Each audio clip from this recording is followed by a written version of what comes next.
Instagram is dead. Its death was a quick one. It did not have the slow, lingering death that we all have had to watch of Facebook, where our grandparents are slowly getting more likes than us, and we're having to see our extended family be slowly indoctrinated into neo-Nazi thinking. No, its death was quick, and it was an end of an era where we base our self-worth off of likes and shares and tags and mentions. This doesn't mean that we still don't base a little bit of our self-worth off of that, but it means that we as the viewer have finally been able to tell an app that we don't want to anymore. We've been able to be the cause for change. An ever-changing algorithm that no one can crack, the not so subtle ways it's been turning into an e-commerce platform, and the eating disorder that it's given many and not allowed them to talk about recovery are all wounds that have caused this app to bleed out. But the main wound has been TikTok. So growing up in the 90s and 2000s, for the longest time, Instagram was king. Instagram lived on the top of the social media pyramid. It is where trends lived and died, and anything and everything that was interesting started here and trickled down. It is where we got news from our celebrities, and it's where we got Instagram celebrities or influencers. It would trickle down to Twitter and Facebook and YouTube, and then those trends would then trickle down to Snapchat and Reddit and Vine, and slowly we had our two e-commerce platforms, Pinterest and Winello, and finally the wild, wild west that was Tumblr.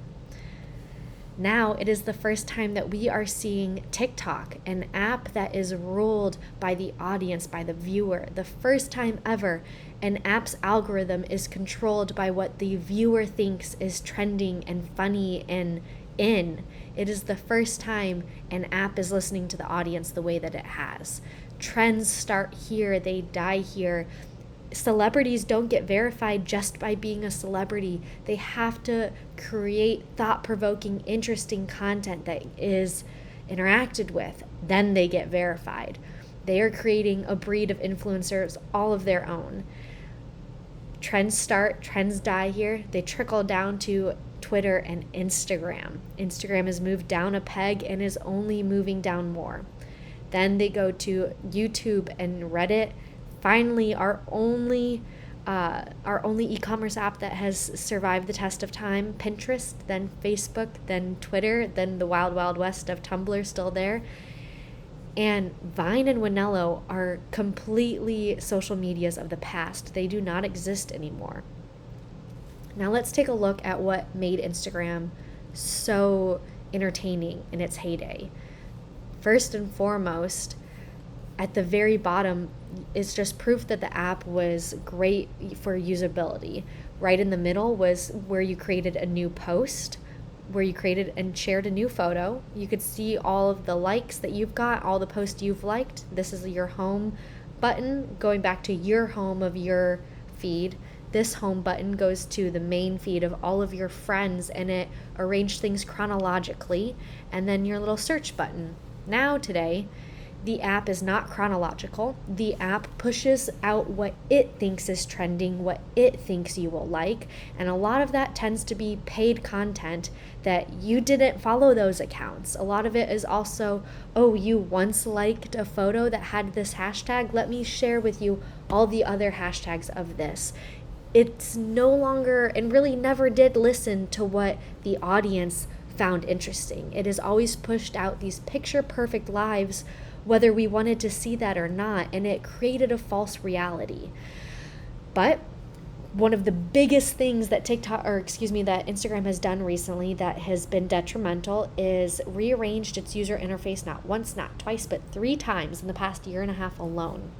As you can see now, up at the top is where you have to hit to share a new photo, which is supposed to be the function of the app.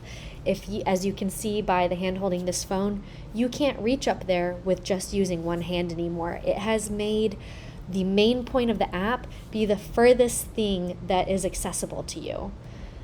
Now the main thing that's accessible to you is their e-commerce area. So They want you to buy stuff. They don't care about you sharing photos anymore. They want you to buy things. Now, right in the middle, where it's the second easiest place for you to go, it is to their Instagram Reels, which is basically a copycat TikTok that came a year and a half, if not 2 years after TikTok existed.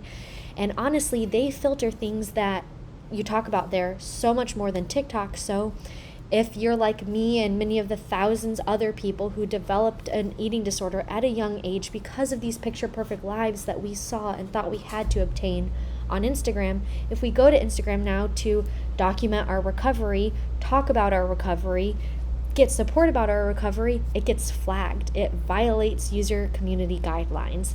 So many people are not even using the Reels or even making new content for Instagram. They are just screen recording or saving what they've made on TikTok and reposting it on Instagram with the TikTok logos and everything. A big thing that the apps have done in very different, they've taken very different viewpoints is how they want to reward their customers. So for the longest time, Instagram only gave you these 4 fonts to use to create Instagram stories.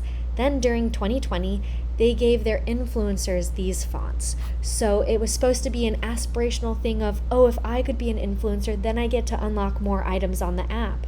Absolutely not. If anything, it just made us, it left a bad taste in many of our small creators or just the average users' mouths, because you're basically telling us that you don't care. The app is basically telling us that they don't care about us if we aren't producing content and making them money.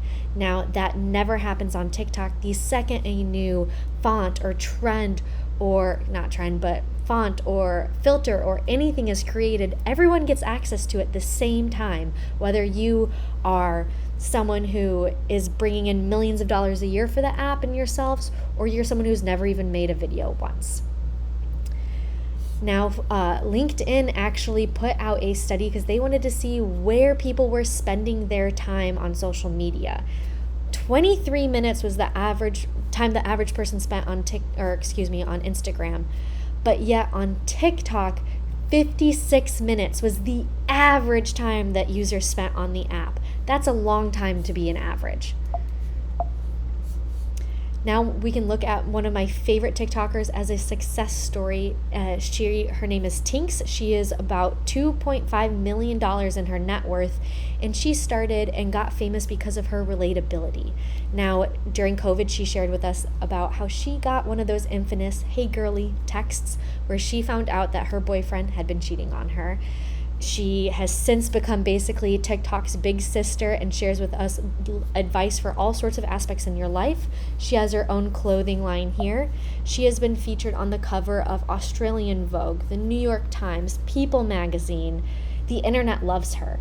Everyone loves her because she's relatable. We've seen her have mental breakdowns. We've seen her talk about her struggles with body dysmorphia and eating disorders and am I pretty enough? Am I just enough? She has lived it, and she is sharing with us all of those dark, messy moments of her lives so that we don't feel so alone. And it's why she's doing well. It's why the app is doing well. When I met you... Now, from my own personal experience, 2020, like many others, it was the roughest moment of my entire life. Within a month, I was dumped. I lost my job due to COVID, and I moved home to live in my parents' basement, where I then watched my grandmother die from a congenital lung disease in our living room, all within a month.